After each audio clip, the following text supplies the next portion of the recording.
Morning everyone. मैं पूनम स्वागत करती हूँ आप सभी का अपने YouTube channel Poonam home science classes पर। आज हम प्रसार शिक्षा में टॉपिक प्रसार शिक्षण पद्धतियाँ, एक्सटेंशन टीचिंग मेथड्स डिस्कस करेंगे।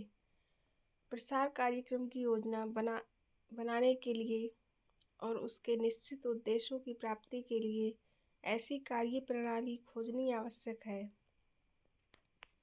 जिससे लक्ष्य प्राप्त हो सके। प्रसार शिक्षा की विधियों द्वारा प्रसार कार्यकर्ता के समय व श्रम का सही उपयोग होता है। इन विधियों के प्रयोग के बिना प्रसार कार्य संभव नहीं है। मनुष्य की सभी उपस्थित मनोवृत्तियों को आधार मानकर विकास कार्य आयोजित किए जाने चाहिए। ऐसा करने से लोगों द्वारा स्वीकृति मिलती है और अच्छा प्रगति होती है। लोग सीखते हैं देखकर, सुनकर और कुछ करके। मनुष्य कैसे सीखता है, इसके बारे में एक चाइनीज कहावत है जिसे प्रसार शिक्षा में मूल सिद्धांत के रूप में माना गया है।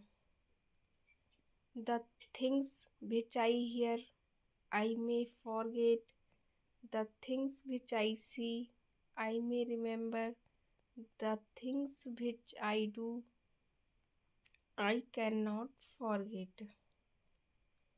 लोगों को कुछ अच्छे और लाभकारी कामों को करने के लिए तथा प्रेरित करने के लिए उनमें रुचि जागृत करना जरूरी है। उन्हें सिखाना भी जरूरी है कि वे कैसे अपने में वांछित परिवर्तन लाएं।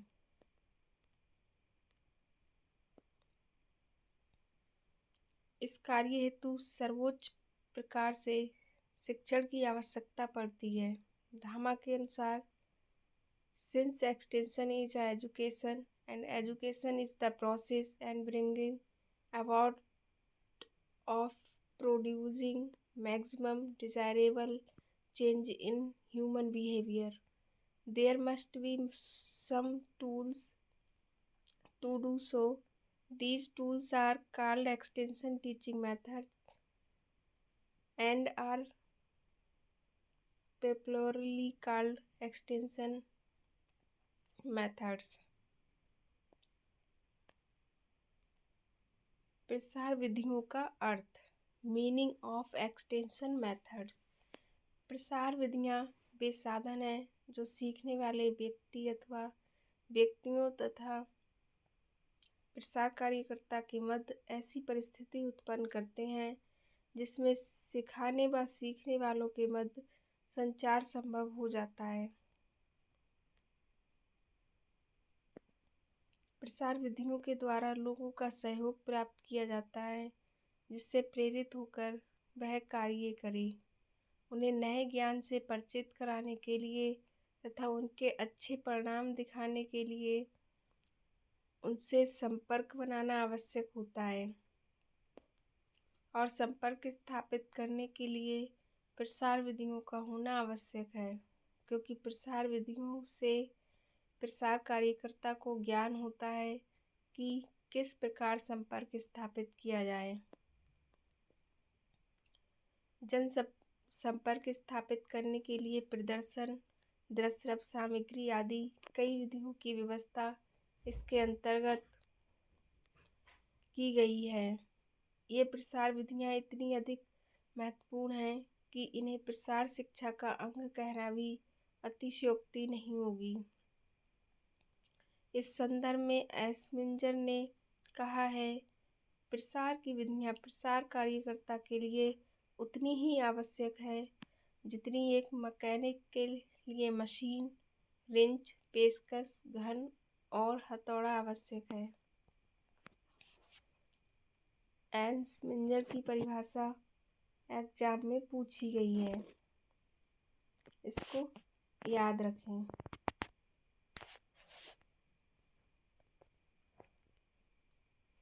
Extension Methods are to extension workers, Watt machine, wrenches, screwdriver, vices and hammers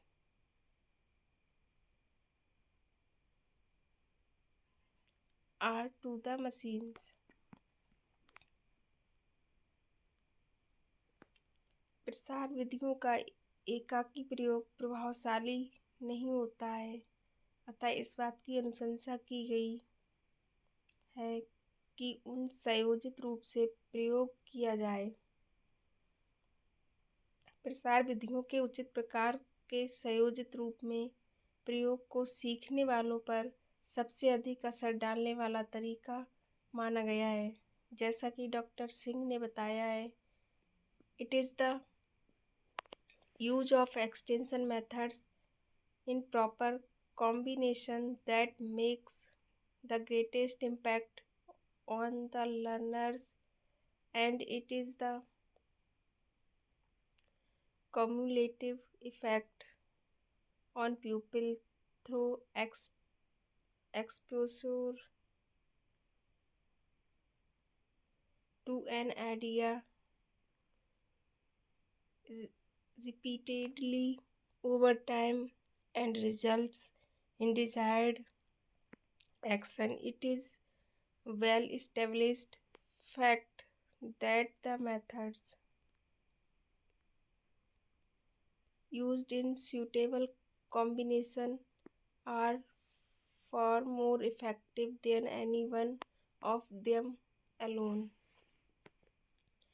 विभिन्न विधियों को प्रयोग में लाने से नए ज्ञान, विचार पद्धति, कौशल की बार बार पुनरावृत्ति भी हो जाती है। लोगों पर इस प्रकार की पुनरावृत्ति से गहन संचयी प्रभाव पड़ता है, जिससे वे उसे स्वीकार करते हैं तथा अपने कार्य में उपयोग करते हैं। ये देखा गया है कि किसी एक विधि के प्रयोग की अपेक्षा उनका उचित संयोजन अधिक उपयोगी सिद्धांत होता है। इसी को ध्यान में रखते हुए प्रसार कार्यकर्ता को इन विधियों में प्रयोग करने के कौशल में प्रशिक्षित किए जाने को उच्च प्राथमिकता दी जानी चाहिए।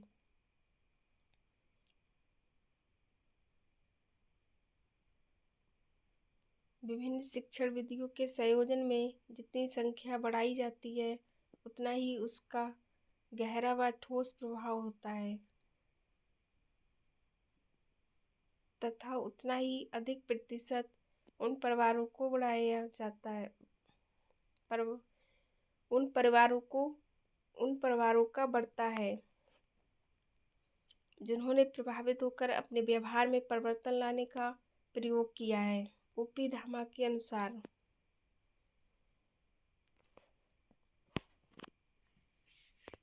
as a number of methods of exposure or to extension information increased from 1 to 4 and number of families increased from 35 to 98% as follow. One methods 35%, two methods 64%, three methods 80%, four method 98%. If exposed to 5 different ways, approximately 7 out of 8 families changed their behavior. इसलिए यदि व्यापक अनुकूल प्रतिचार की इच्छा का उद्देश्य हो तो समुचित ढंग से विभिन्न प्रसार विधियों का पुनरावृत्ति के साथ और भिन्न भिन्न तरीकों से लोगों को सिखाने के लिए प्रयोग करना आवश्यक होता है। उपरोक्त सभी बातों के लिए आवश्यक है कि प्रसार विधियों का उत्तम संयोजन किन बातों को ध्यान में रखकर किया जाए। लोग स्वयं अपनी सहायता कर सकें इसकी सीख देने में शिक्षा की आवश्यकता है। प्रभावकारी सीख हेतु शिक्षण कार्य आवश्यक है,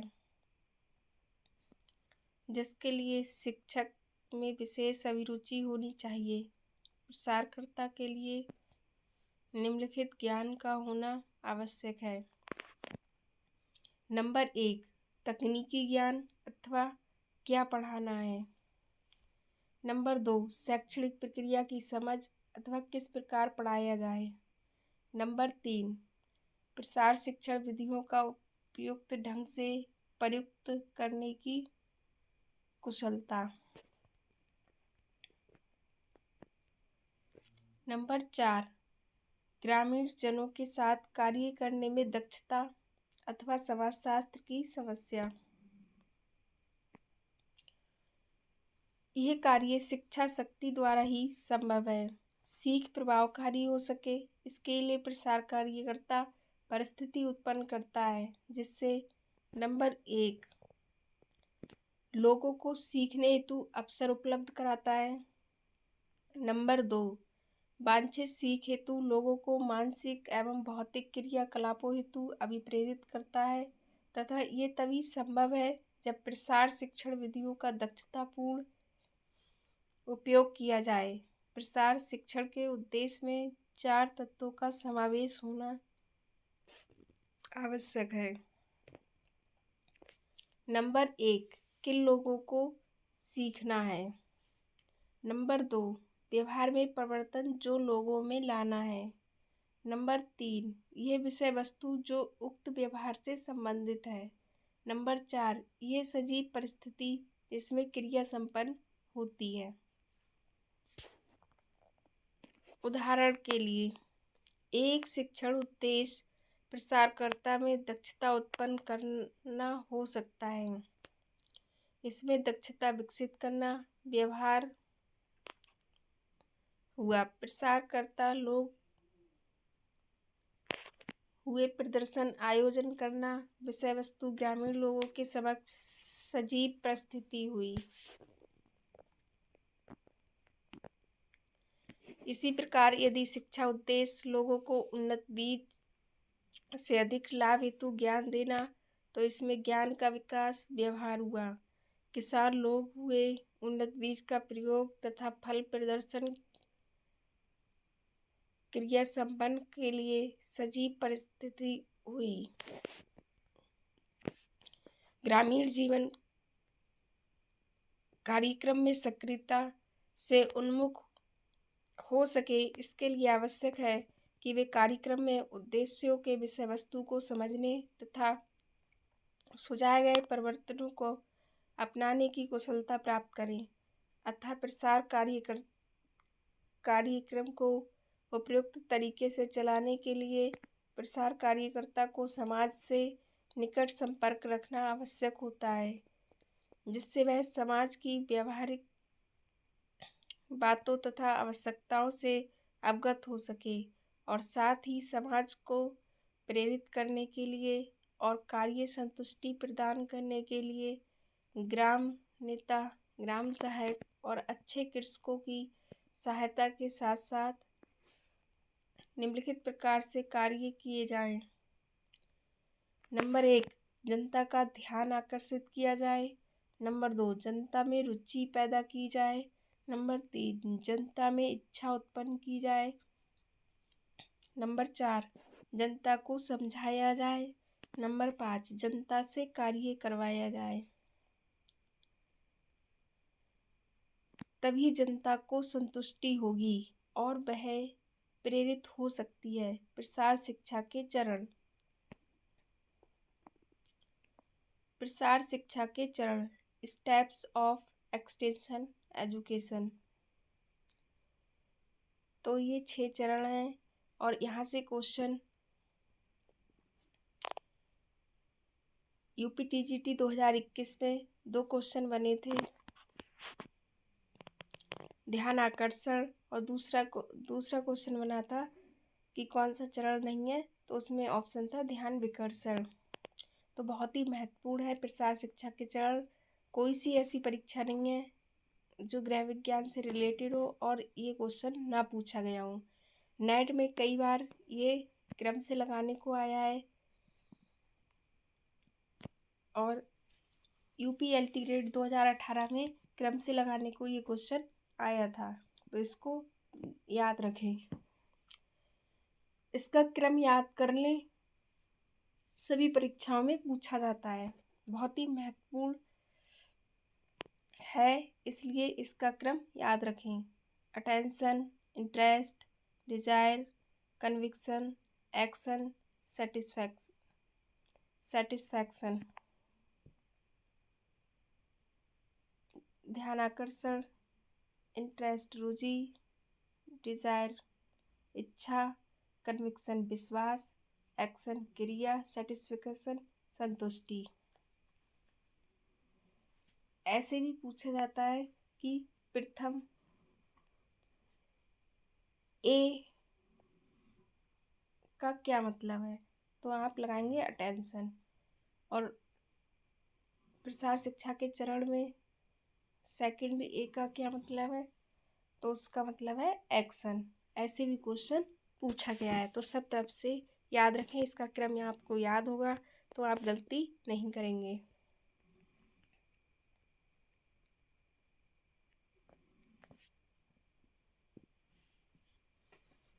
Extension methods are the educational technique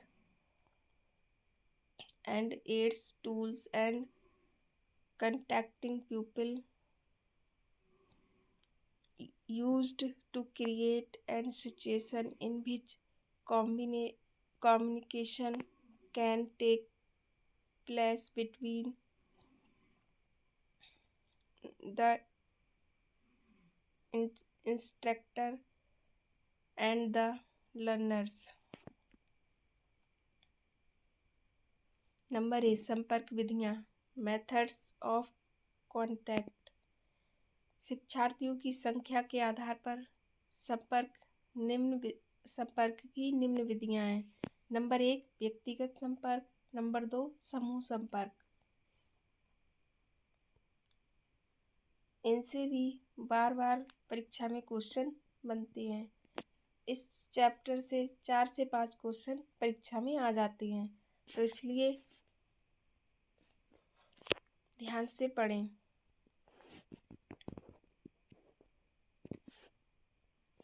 number 3, सामुदायिक विराट संपर्क। बी, प्रसार तकनीकी, एक्सटेंशन टेक्निक।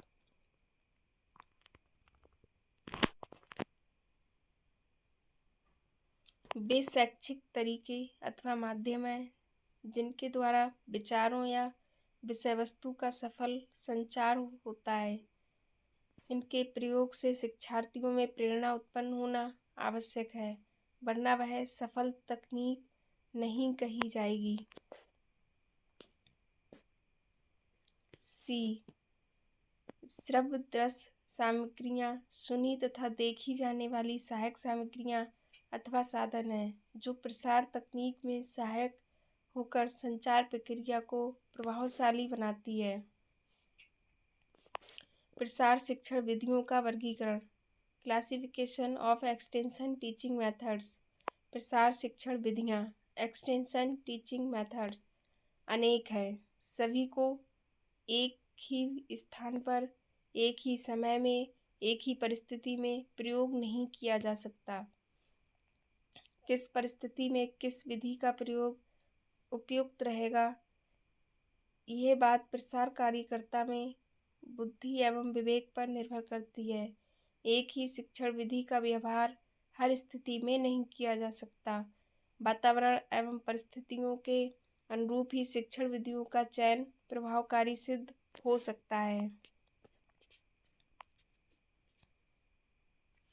प्रसार विधियाँ कई प्रकार की होने के कारण एक दूसरे में मिलाकर भी प्रयोग की जा सकती हैं और अलग से भी प्रयोग की जा सकती हैं। ये भी देखा गया है कि एक अकेली विधि का प्रयोग उतना अधिक प्रभावशाली नहीं होता है जितना कि अनेक विधियों को सम्मिलित रूप से प्रयोग करने से होता है। अतः स्पष्ट है कि प्रसार विधियों का अलग अलग वर्णन मात्र सुविधा की दृष्टि से उपयुक्त है। प्रत्येक विधि में कई विधियों का अनजाने में ही प्रयोग हो जाता है।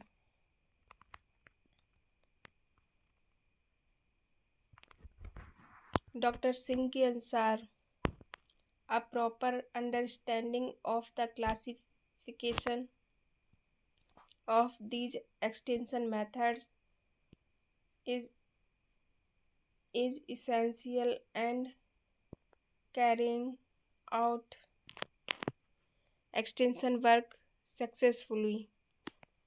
In thinking about the use of extension methods, he must always search for those methods which will produce desired results. प्रसार शिक्षण विधियों का वर्गीकरण करने का प्रामाणिक आधार जो सभी परिस्थितियों में लागू हो सके निर्धारित करना कठिन काम है। विभिन्न विद्वानों ने इन्हें वर्गीकृत करने में कई आधार माने हैं। प्रसार शिक्षण विधियों को निम्नलिखित प्रकार से वर्गीकृत किया जा सकता है।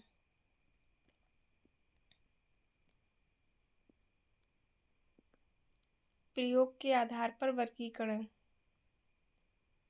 Classification according to use.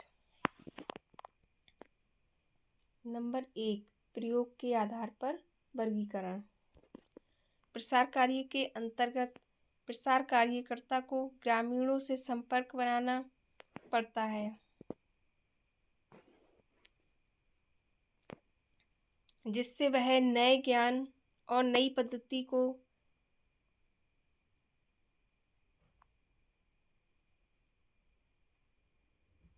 पहुंचा सके। ग्रामीणों, कृषक तथा गृहिणी के संपर्क स्थापित करने की कई विधियां हैं।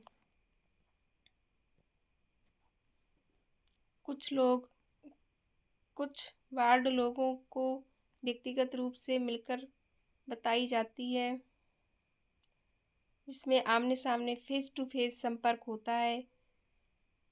कभी कभी कुछ बातों को समझाने के लिए पूरे समूह से संपर्क बनाना पड़ता है। इसमें 2 या 2 से अधिक व्यक्ति होते हैं, जिनसे कार्यकर्ता सभाओं, प्रशिक्षण कार्यक्रम आदि द्वारा संपर्क स्थापित करता है। इसे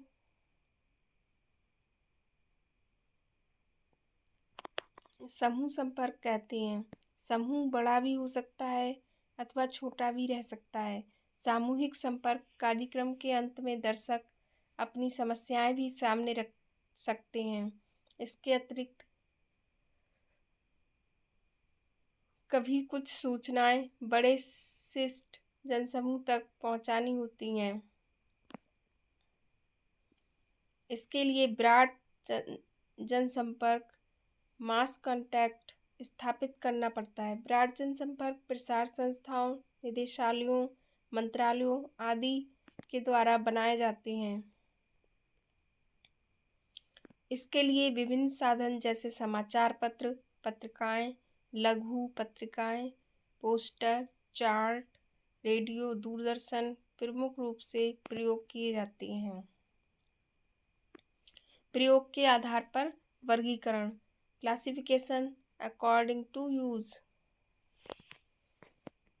नंबर 1, व्यक्तिगत संपर्क। नंबर 2, समूह संपर्क।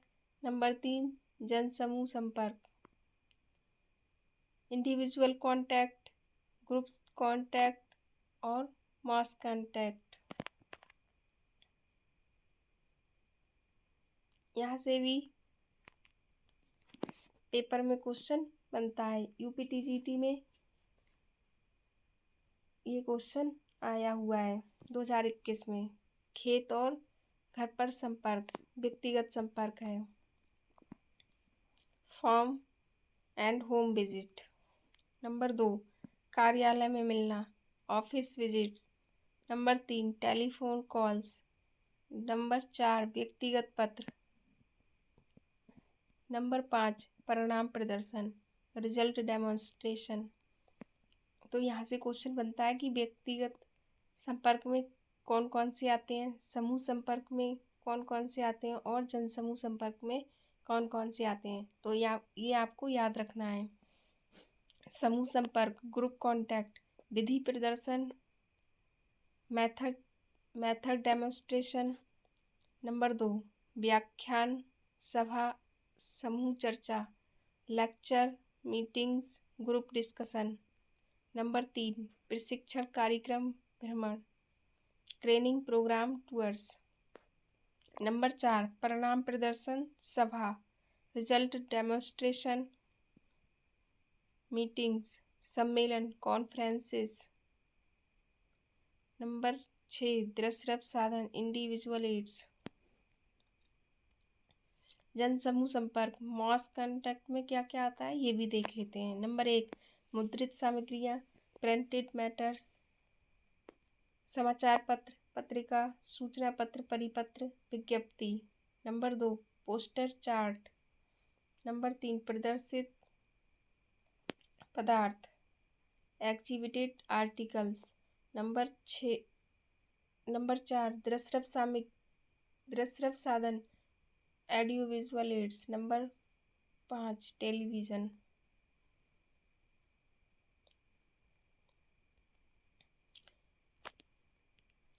नंबर 2 स्वरूप या प्रकृति के आधार पर वर्गीकरण, क्लासिफिकेशन अकॉर्डिंग टू फॉर्म और नेचर।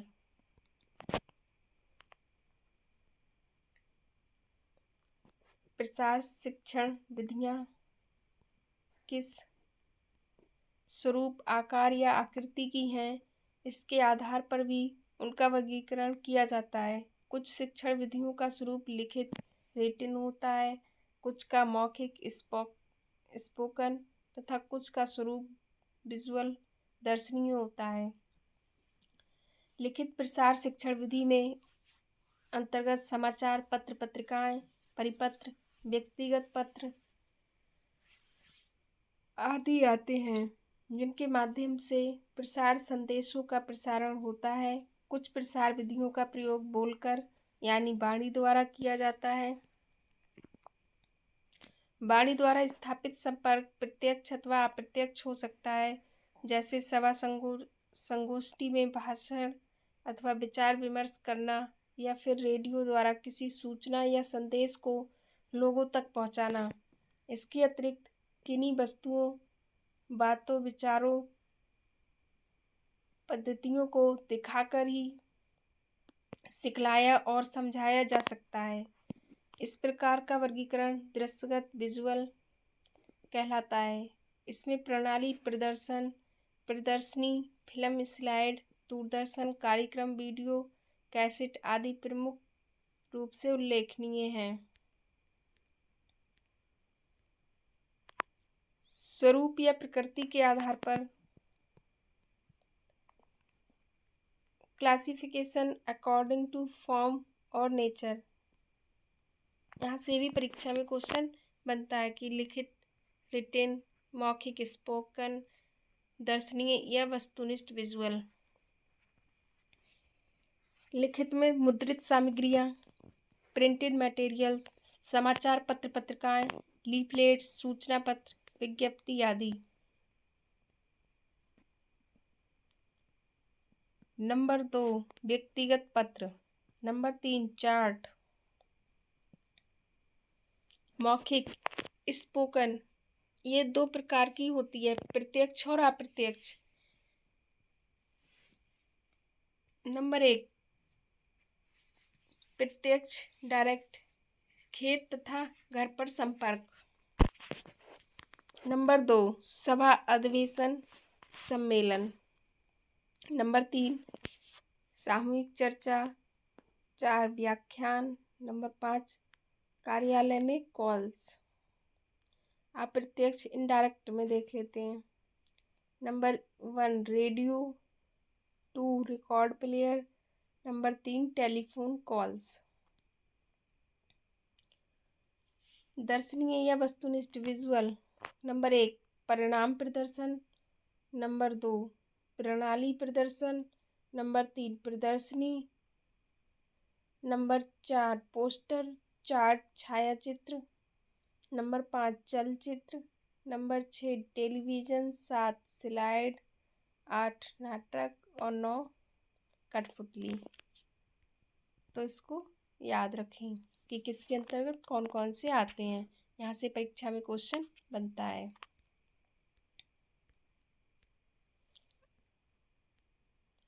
नंबर 3 कार्यानुसार वर्गीकरण। Classification according to function.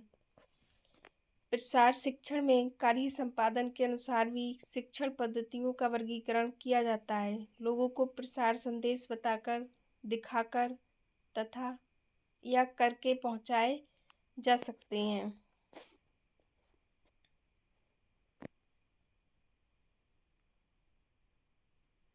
जैसे सभा भाषण, घर पर या खेत पर मिलने में बताने के द्वारा काम होता है।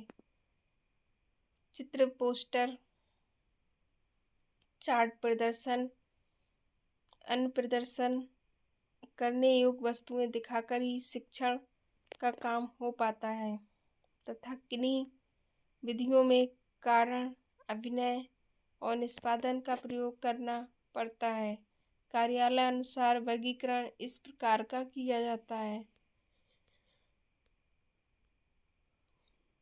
कार्यानुसार वर्गीकरण क्लासिफिकेशन अकॉर्डिंग टू फंक्शन। यहाँ से भी क्वेश्चन परीक्षा में बनता है। बताकर बाई टेलिंग, दिखाकर बाई शोइंग और करके बाई डूइंग। किसके अंतर्गत क्या आता है, ये परीक्षा में पूछा जाता है। नंबर 1 फॉर्म तथा घर पर भेंट, ये आता है बाई टेलिंग के अंतर्गत। नंबर 2 व्याख्यान। नंबर 3 सभा सम्मेलन। नंबर 4 श्रवण कैसेट। Number 5 record. नंबर 2 दिखाकर। दिखाकर के अंतर्गत क्या क्या आता है ये भी देख लेते हैं। प्रणाली प्रदर्शन। नंबर 2 परिणाम प्रदर्शन। नंबर 3 प्रदर्शनी। नंबर 4 भ्रमण। नंबर 5 छपित या मुद्रित सामग्री। नंबर 6 पोस्टर, चार्ट, चित्र। नंबर 7 चलचित्र, स्लाइड। नंबर 8 टेलीविज़न कार्यक्रम, वीडियो। By doing. नंबर 1 प्रदर्शन। नंबर 2 व्यावहारिक शिक्षण। नंबर 3 काम करते हुए प्रशिक्षण। नंबर 4 नियंत्रित अनुभव। नंबर 5 काम प्रदर्शन।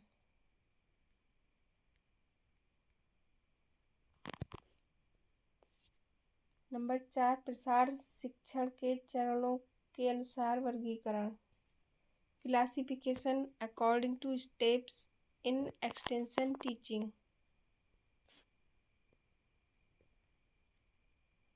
सीखना प्रक्रिया के विभिन्न चरण प्रसार शिक्षण को नियंत्रित करते हैं। इन्हें प्रसार शिक्षण के चरण भी कहा जाता है। ये चरण मनोवैज्ञानिक ढंग से सीखने वालों को प्रभावित करते हैं तथा सीखना प्रक्रिया क्रमशः चलती रहती है। इन चरणों में ध्यानाकर्षण,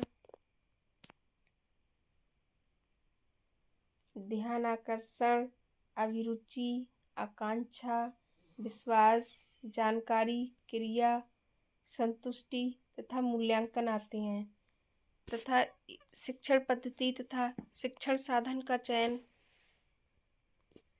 इसी के अनुरूप होता है।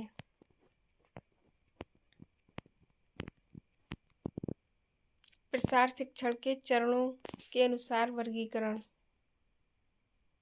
बहुत ही इम्पोर्टेंट टॉपिक है, इसको ध्यान रखें। बार बार प्रत्येक परीक्षा में क्वेश्चन बना है।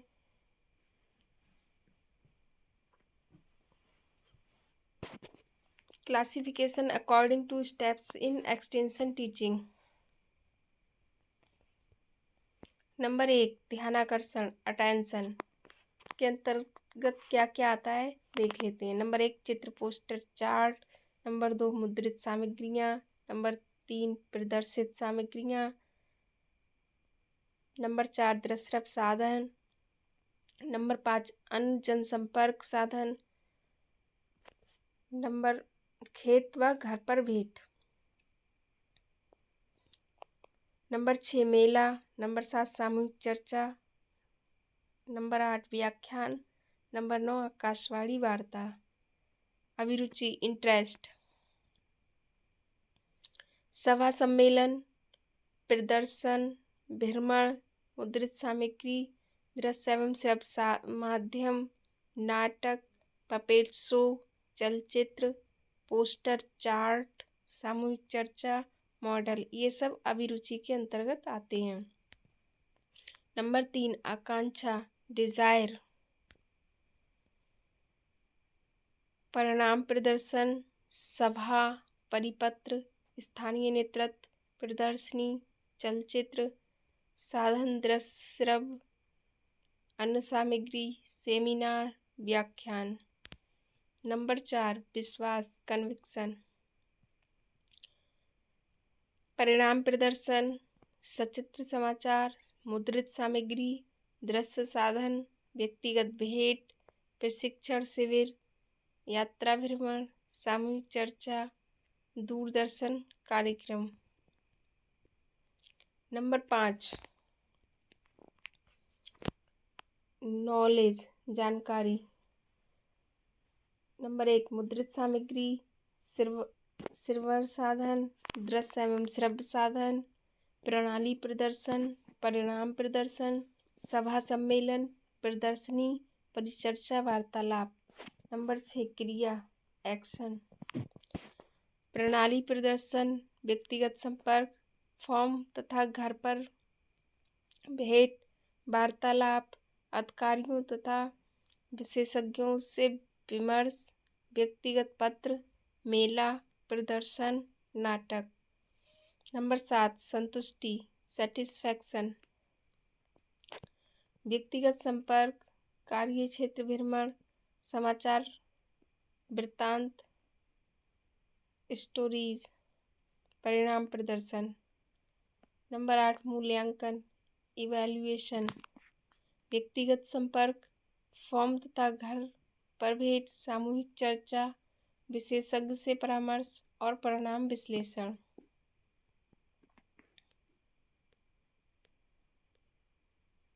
सीखने के उद्देश्य के अनुसार वर्गीकरण, classification according to learning objectives. व्यक्ति जब सीखने को प्रेरित होता है तो उसके पीछे कुछ उद्देश्य निहित होते हैं। प्रसार शिक्षण के अंतर्गत सीखने के उद्देश्य में प्रमुख रूप से ज्ञान, कार्य दक्षता तथा मनोवृत्ति के परिवर्तन की चर्चा की जाती है। इनमें परिवर्तन लाकर ही कोई व्यक्ति उन्नति के शिखर पर चढ़ सकता है। सीखने के उद्देश्यों के अनुसार वर्गीकरण, classification according to learning objectives. Number 1 ज्ञान, नॉलेज। नंबर 2 कार्य दक्षता, स्किल। नंबर 3 मनोवृत्ति, एटीट्यूड। नॉलेज। नंबर 1 संपर्क, भ्रमण, व्याख्यान, नियंत्रित चर्चा, व्यक्तिक अध्ययन। स्किल कार्य दक्षता के अंतर्गत आता है। नंबर 1 प्रदर्शन, व्यक्तिक अध्ययन, देखरेख में अभ्यास, फॉर्म तथा घर पर भेंट। एटीट्यूड मनोवृत्ति के अंतर्गत देख लेते हैं। नंबर 1 प्रशिक्षण कार्यक्रम, प्रदर्शन, दृश्य साधन, विशेषज्ञों द्वारा व्याख्यान।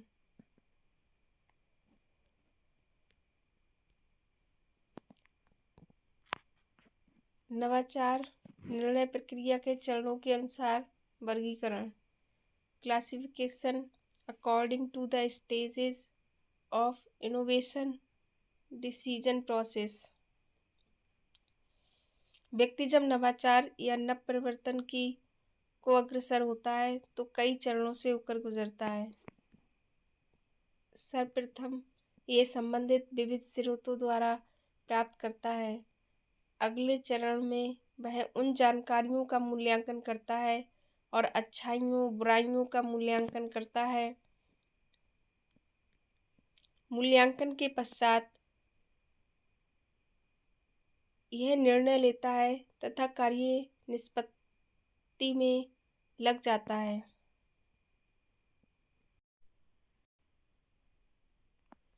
नवाचार निर्णय प्रक्रिया में चरणों के अनुसार वर्गीकरण।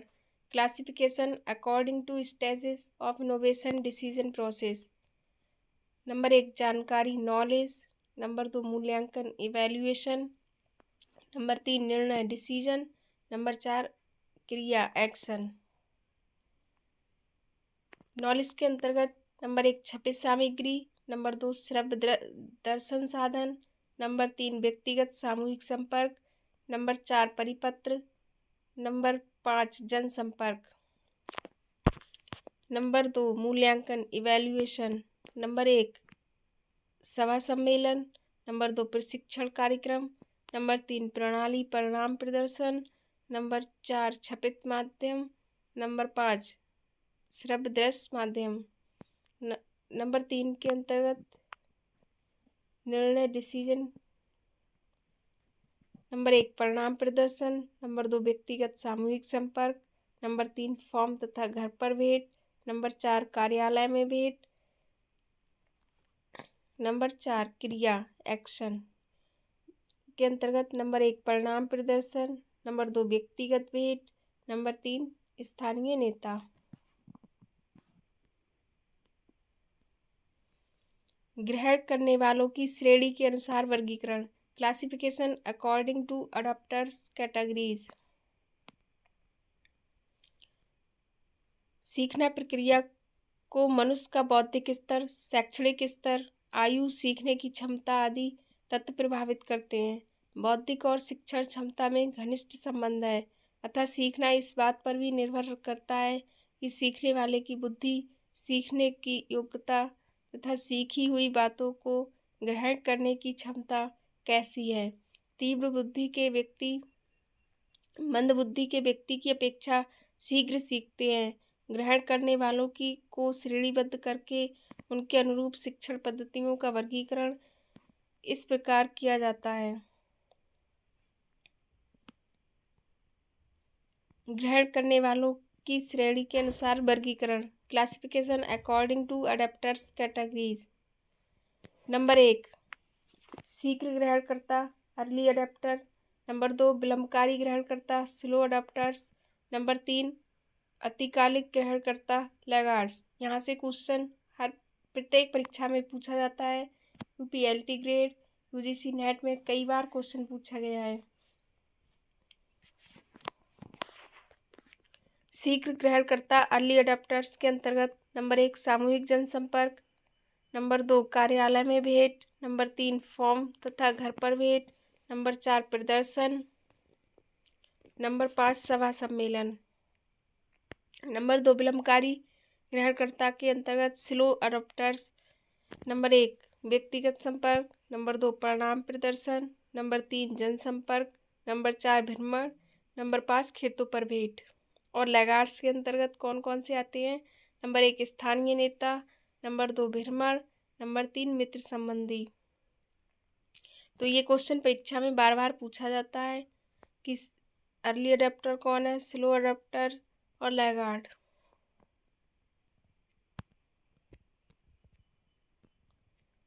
प्रसारकर्ता का मुख्य कार्य मनुष्यों को नए ज्ञान से परिचित कराकर उन्हें उनके विकास हेतु प्रेरित करने के लिए एक आवश्यक है कि मनुष्यों के साथ संपर्क स्थापित किया जाए। नए ज्ञान व तकनीक से उन्हें परिचित कराया जाए, उसके परिणाम उन्हें दिखाए जाएं, फिर उनका सहयोग प्राप्त करके कार्यालय हेतु प्रोत्साहित किया जाए, क्योंकि जब तक व्यक्ति स्वयं कार्य नहीं कर लेता तब तक उनका प्रेरित होना कठिन है।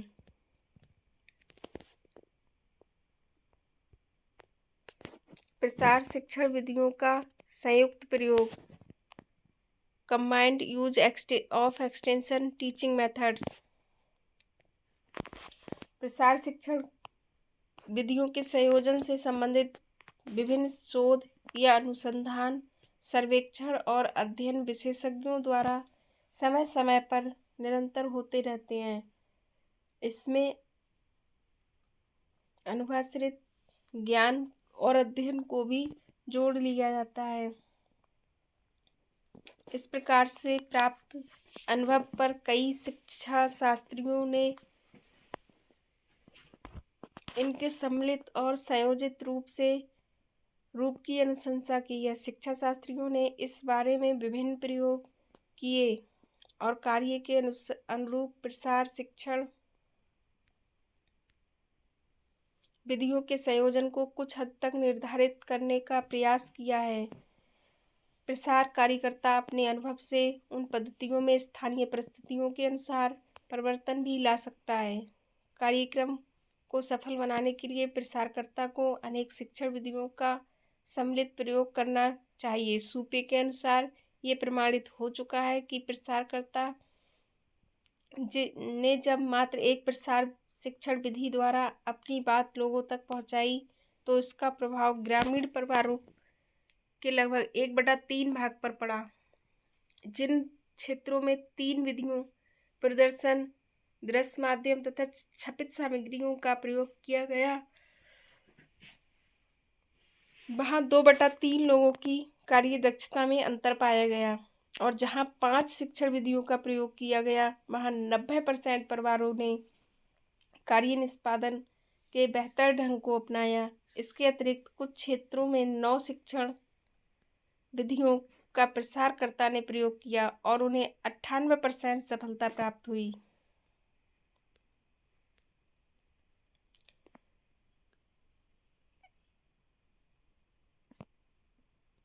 Combination of extension methods based on research.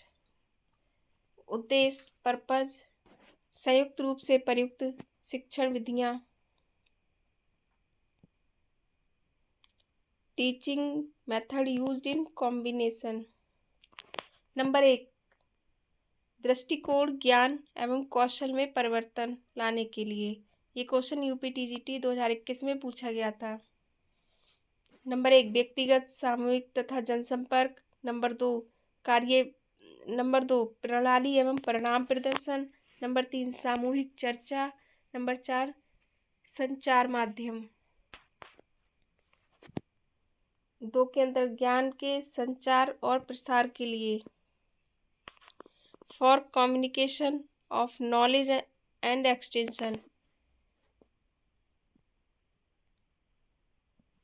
के अंतर्गत नंबर 1, सभी प्रकार के संपर्क।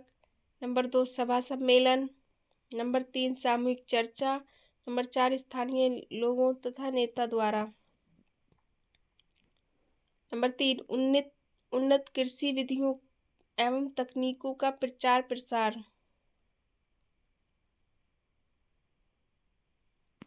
इसके अंतर्गत आता है संपर्क विधियां। नंबर 1। नंबर 2, प्रणाली एवं परिणाम प्रदर्शन। नंबर 3, जनसंचार माध्यम।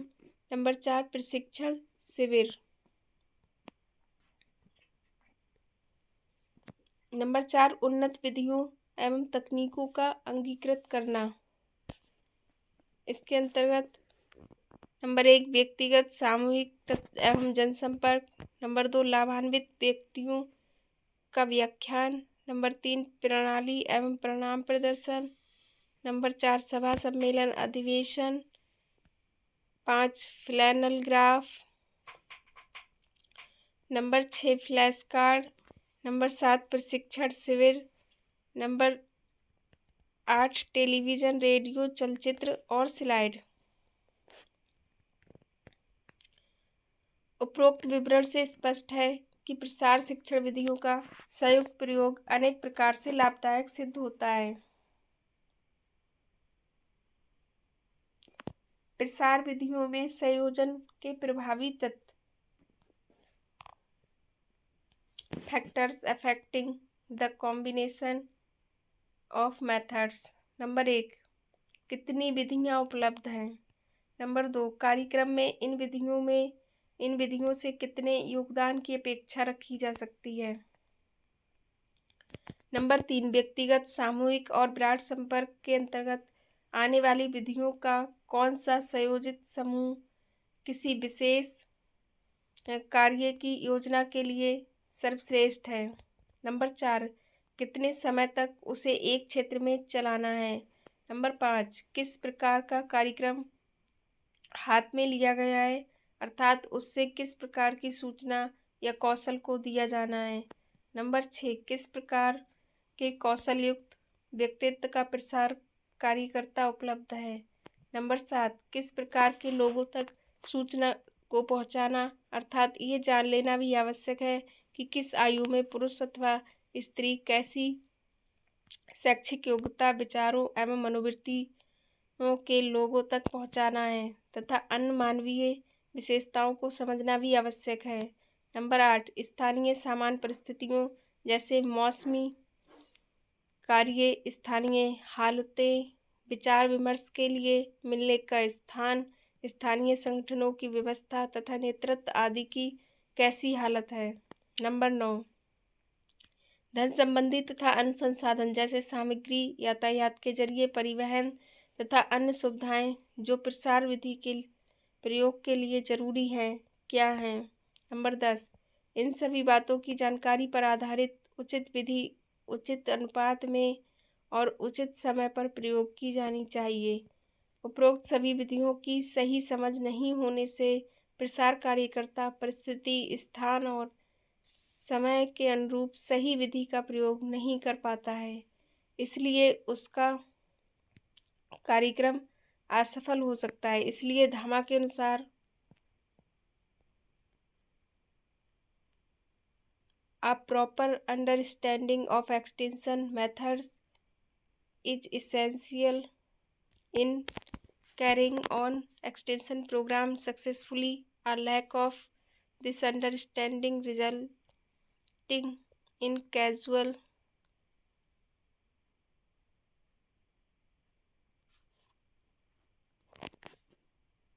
employment of methods leads to the failure of all the efforts. प्रसार विधियों के कार्य, फंक्शन ऑफ एक्सटेंशन मेथड्स। प्रसार विधियों का प्रयोग किन्हीं विशेष कार्यों को पूरा करने के लिए किया जाता है जो निम्नलिखित है। नंबर 1, सीखने वाला देख सके, सुन सके और कर सके। इसके लिए उस तक किसी बात, विधि या पद्धति का संचार करना। नंबर 2, सीखने वालों को वांछित मानसिक और शारीरिक रूप से सक्रिय करने के लिए उद्दीपन प्रदान करना। नंबर 3, शिक्षण और सीखने की प्रक्रिया के एक या एक से अधिक चरणों को पार कराना, जो इस प्रकार है: ध्यानाकर्षण, रुचि, इच्छा, विश्वास, क्रिया तथा संतोष। प्रसार शिक्षण विधियों की कार्यकुशलता, efficiency of extension teaching methods. उचित व सुलभ प्रसार शिक्षण विधि का प्रयोग करके ही प्रसार कार्य को सफल बनाया जा सकता है। इसी का उचित और सार्थक प्रयोग पर प्रसार शिक्षा की सफलता निर्भर करती है। प्रसार कार्यकर्ता विभिन्न शिक्षण विधियों के उचित संयोजन से ही सफल हो पाता है। अतः उसे ये जानना अति आवश्यक है कि प्रत्येक विधि भी कार्यकुशलता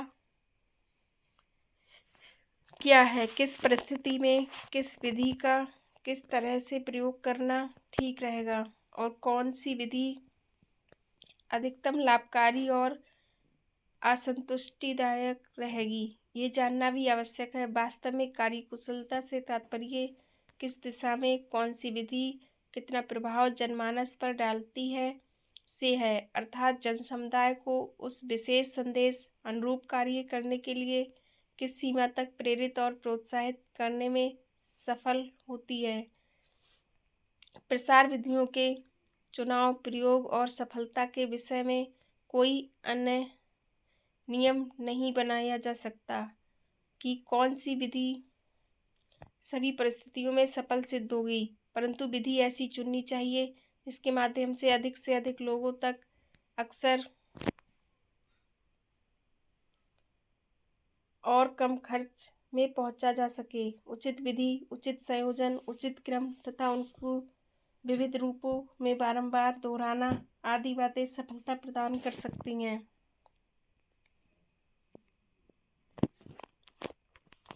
रेड्डी के अनुसार In order to get most effective results, the extension worker should reach more people, teach them more often, select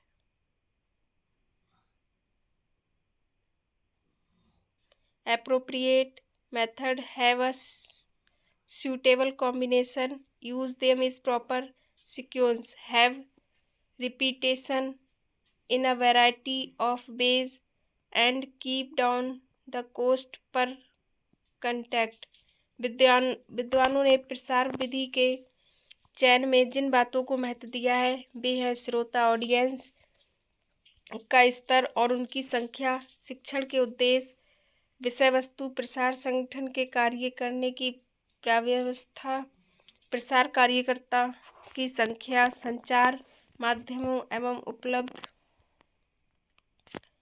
विधि पर होने वाला खर्च तथा कार्यकर्ता का विधि से परिचय आदि। विद्वानों के अनुसार प्रसार विधियों की कार्यकुशलता और सफलता मुख्यतः उनके चयन और उनके प्रयोग पर निर्भर करती है। प्रसार शिक्षण विधियों का चयन, selection of extension teaching methods. Number 1, Vidhi, method itself. कुछ गुण दोष और कुछ लाभ हानि प्रत्येक विधि के साथ जुड़े रहते हैं। जो सिखाना है उसकी विधियों की विवेचना करके अधिक लाभकारी तथा अधिक गुणों वाली विधि का चुनाव करना चाहिए। नंबर 2, ग्रामीणों का मानसिक एवं शैक्षिक स्तर। जिस स्थान पर प्रसार कार्य करना है वहाँ के लोगों की योग्यता, क्षमता और उनका मानसिक स्तर यदि कम हो तो सरल और सहज ढंग से आकर्षित करने वाले उपाय जैसे कठपुतली, फ्लैश कार्ड, फ्लैनल ग्राफ आदि प्रयोग अधिक सफल सिद्ध हो सकता है। यदि कोई विधि असफल सिद्ध हो तो उसका पुनः प्रयोग नहीं करना चाहिए और उसके बदले उस विधि का प्रयोग करना चाहिए जो लोगों के मानसिक स्तर के ज़्यादा अनुकूल हो। नंबर 3, आर्थिक स्थिति, फाइनेंशियल स्टेटस। निम्न आर्थिक स्तर के लोगों में किसी प्रकार के जोखिम लेने की क्षमता नहीं होती अतः अधिक संपन्न कृषक के यहाँ ही कार्यविधि का प्रदर्शन करवाना रिस्क चाहिए। पूर्ण सफलता का विश्वास हो तो प्रदर्शन कहीं भी किया जा सकता है। नंबर 4, सामाजिक स्तर, सोशल स्टेटस। सामाजिक स्तर और स्थिति को भी ध्यान में रखना जरूरी है। इस बात की सावधानी रखनी चाहिए कि स्थानीय सामाजिक मूल्यों के विरुद्ध कोई बात नहीं हो। इस काम में ग्रामीण नेता से सलाह मशवरा कर लेना अच्छा रहता है। ये स्थानीय सामाजिक मूल्यों को समुदाय की मनोवृत्तियों, परंपराओं और आस्थाओं आदि से भलीभांति परिचित रहता है।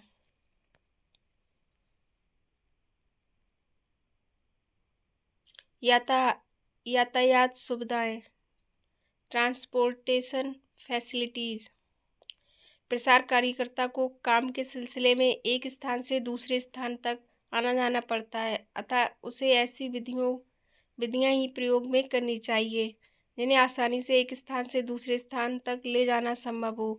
यदि यातायात के साधन अच्छे हैं तो प्रसार विधियों में से भ्रमण विधि का विशेष करके राष्ट्रीय स्तर के कृषि मेले आदि देखने जाना अवश्य प्रयोग करना चाहिए, क्योंकि जनता इस तरीके से बड़ी अच्छी तरह से और बड़े उत्साह के साथ सीखती है। सीखना भी आनंददायक हो जाता है। नंबर 6, स्थानीय संसाधन, लोकल रिसोर्सेज। कुछ विधियां ऐसी हैं जिन्हें स्थानीय संसाधन और सुविधाएं सहतार्थ मिल जाते हैं। ये स्थानीय परिस्थिति के ज़्यादा अनुकूल रहती है। जैसे मिट्टी कटाव का नमूना जहाँ उपलब्ध हो वहाँ उसे दिखाने से कटाव की हानियाँ बताना सहज होता है, जहाँ इसे केवल शब्दों से बोलकर बताना पड़ता है। वहाँ सिखाना उतनी सफलता से नहीं हो सकता है। नंबर 7, पूर्व अनुभव। अपने पूर्व अनुभव से प्रसार विधि के प्रयोग के विषय में निर्णय लेना चाहिए। जो विधि जितना अधिक प्रभाव डाल सकती है उसे उतना ही अधिक प्रयोग करना चाहिए। नंबर 8, पारंपरिक प्रभावी मीडिया का चयन। प्रसार विधि के चयन में देख लेना चाहिए कि कौन सी चीज़ें हैं जो पूर्व प्रयासों में लोगों को सार्थक रूप से प्रभावित कर सकती हैं।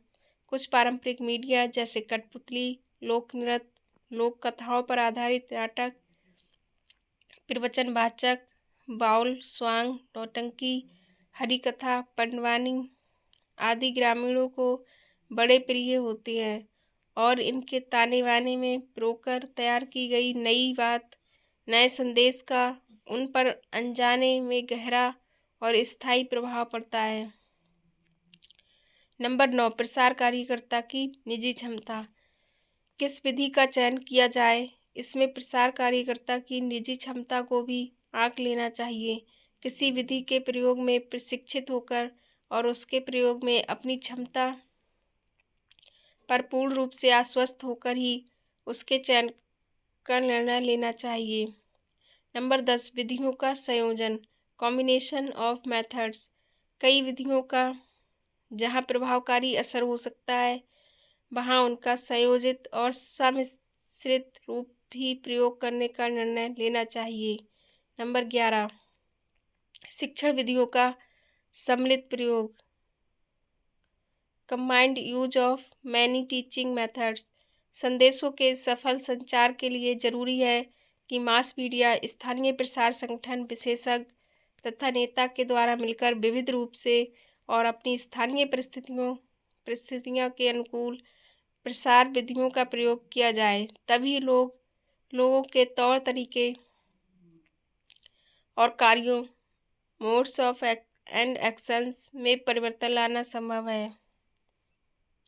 व्यावहारिक परिवर्तन लाने के लिए दूर से संचार करना पर्याप्त नहीं है, उसकी संपुष्टि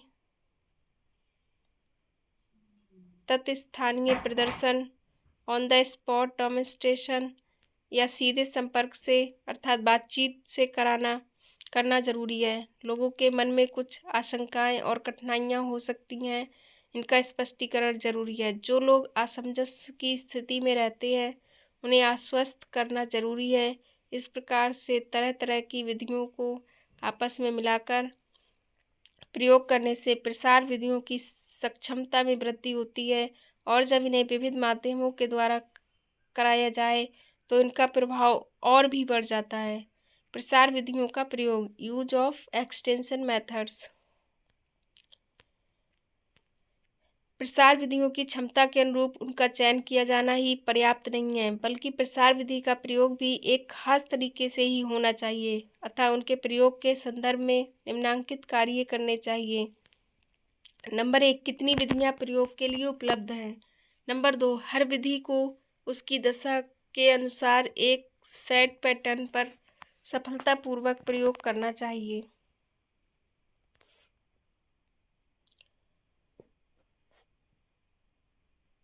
नंबर 3, कौन सा मिश्रण या संयोजन विशेष समूह या विशेष व्यक्ति के लिए तथा विशेष कार्य के लिए ठीक रहेगा। नंबर 4, किसी विशेष विधि को कितने समय तक प्रयोग किया जाए और कितनी बार दोहराया जाए।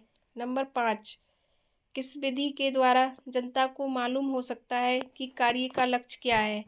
नंबर 6, कोई एक अथवा कुछ प्रसार विधियां व्यक्ति की कितनी ज्ञानेंद्रियों को प्रभावित कर रही हैं जिससे उसको आसानी से क्रियाशील बनाया जा सके।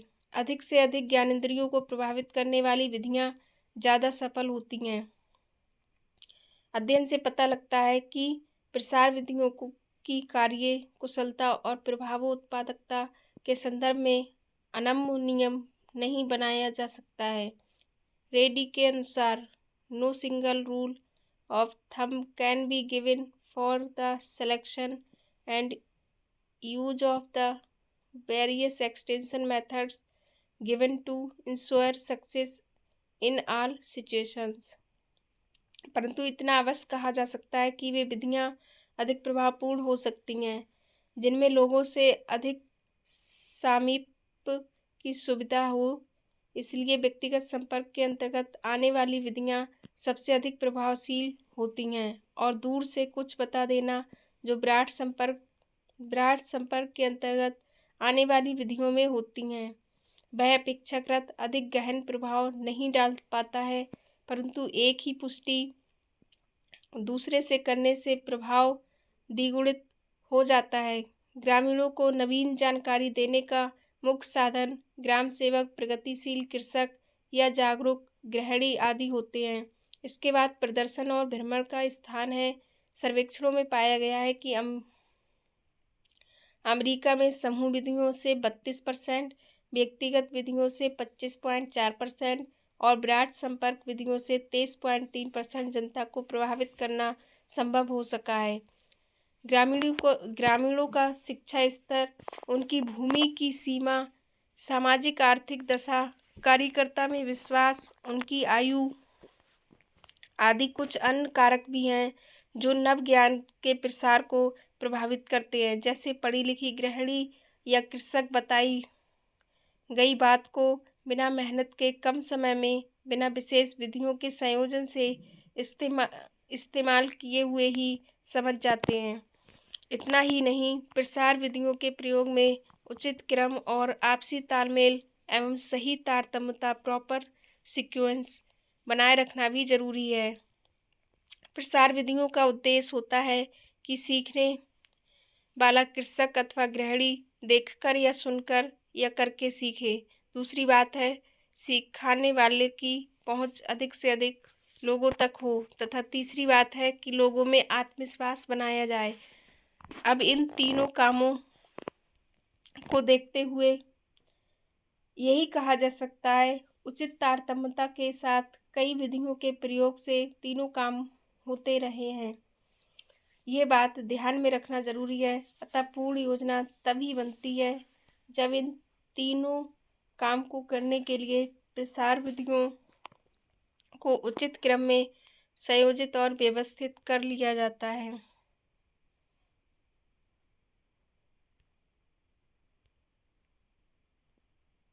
इस तरह से अनेक प्रसार विधियों का संयोजित रूप से तथा उचित क्रम में प्रयोग सिखाने की क्रिया को अधिक स्थायी, सघन और गहन बनाता है, जिससे कृषि और ग्रामीण गृह प्रबंध दोनों को उन्नत करना संभव हो सकता है। प्रसार विधियों की सापेक्षिक प्रभावशीलता, रिलेटिव इफेक्टिवनेस ऑफ मेथड्स, इस बात के अंतर्गत कि प्रसार विधियों में कौन अधिक प्रभावी है, इसमें दो बातें देखी जाती हैं। प्रथम, वांछित परिवर्तन लाने में विधि का कितना सफल प्रयोग किया गया, तथा द्वितीय, कितना शिक्षण इससे हुआ है। सर्वेक्षणों और अध्ययनों से ये सिद्ध हुआ है कि प्रदर्शन का प्रभाव ग्रामीण जनता पर अधिक हुआ है, क्योंकि इस घर योजना में अधिक बल दिया गया है, जबकि कम समय देने के कारण कुछ विधियों का प्रभाव कम रहा है। जैसे खेत पर या घर पर मिलने की विधि,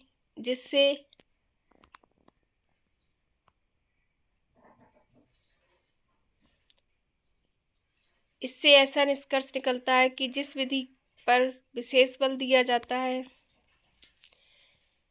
जिस पर अधिक समय लगाया जाता है और जिसे बार बार किया जाता है, अर्थात जिसकी अनवरत पुनरावृत्ति की गई, उसका प्रभाव ज़्यादा पड़ा है। यह स्वाभाविक ही कि अधिक समय देने के कोई भी विधि प्रभावशाली सिद्ध होती है।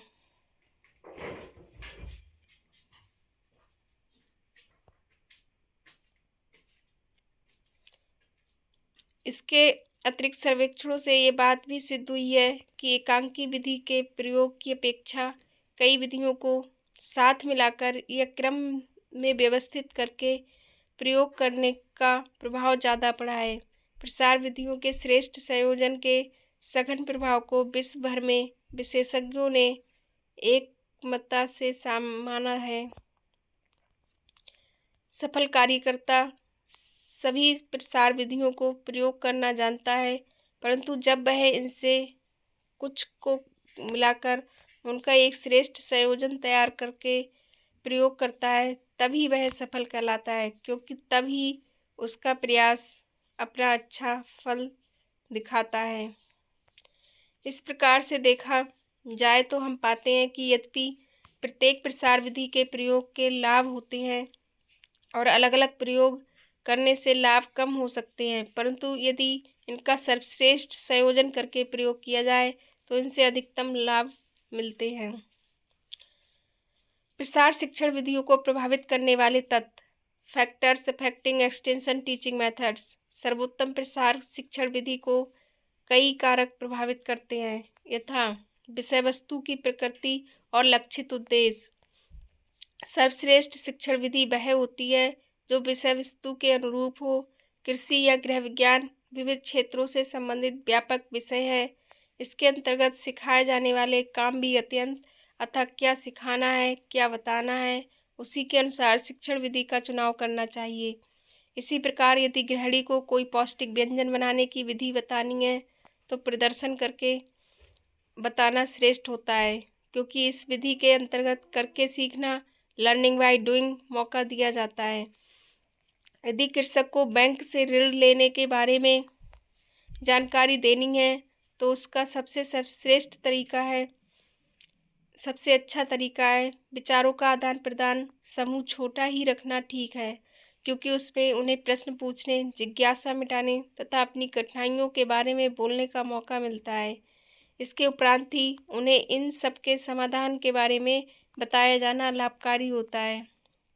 नंबर 2, उपलब्ध पद्धतियाँ, मेथड्स अवेलेबल। शिक्षण विधियों को ये बात भी प्रभावित करती है कि किसी विशेष क्षेत्र में कौन कौन सी विधियाँ प्रयोग किए जाने की सुविधा है। जैसे कुछ पद्धतियों में सिखाने के लिए विद्युत की उपलब्धता होनी जरूरी है। देखना होता है कि उसे उन स्थानों पर बिजली मिल रही है कि नहीं। किन्हीं प्रदर्शनों के लिए यातायात का साधन होना जरूरी है। इन सब की सुविधा वहाँ मिल रही है कि नहीं। यदि स्थान सबकी पहुँच में नहीं होगा तो समय, धन और श्रम सभी निरर्थक हो जाते हैं। नंबर 3, समय की उपलब्धता, टाइम अवेलेबल। समय सीमितता संसाधन है, कितना समय हाथ में मिल सकता है, जिस बीच कुछ बताया और सिखाया जा सके, ये बात विधि के चुनाव को प्रभावित करती है। उदाहरण के लिए यदि यात्रा या भ्रमण द्वारा कुछ सिखाया जाना हो सकता है तो देखना होगा कि क्या सिखाने वाले या सीखने वाले के पास उसमें लगने वाला समय है। भ्रमण आदि में भी पर्याप्त समय लगता है। सीखने में ये भी जरूरी है कि विधि का प्रयोग दोहराया जाए, दोहराने में भी समय लगता है। अतः ऐसी हालत में विचार विमर्श या भाषण आदि जैसी कम समय लेने वाली विधियाँ कारगर साबित हो सकती हैं और इनमें दोहराने में भी कठिनाई नहीं होती है। नंबर 4, सामान्य स्थानीय परिस्थितियाँ, जनरल लोकल कंडीशन। शिक्षण विधि को प्रभावित करने वाले कारकों में यह भी एक महत्वपूर्ण बात है कि वह स्थानीय परिस्थितियों के अनुकूल है कि नहीं, जैसे मौसमी काम, मौसम की अवस्था, मिलने तथा विचार विमर्श करने के लिए स्थान, अन्यान्य व्यवस्था तथा उपलब्ध नेतृत्व किस प्रकार का है। इन सबको देखकर ही निर्णय लिया जाना चाहिए कि ऐसी विशेष परिस्थिति में कौन सी विधि सबसे अच्छी हो सकती है। नंबर 5, सामानों और सुविधाओं की उपलब्धता, availability of materials and other facilities. सभी सामान और सुविधाएं सभी स्थानों पर नहीं मिल पाते हैं। कौन सी विधि प्रयोग में लाई जाए, इसे ये बात भी प्रभावित करती है।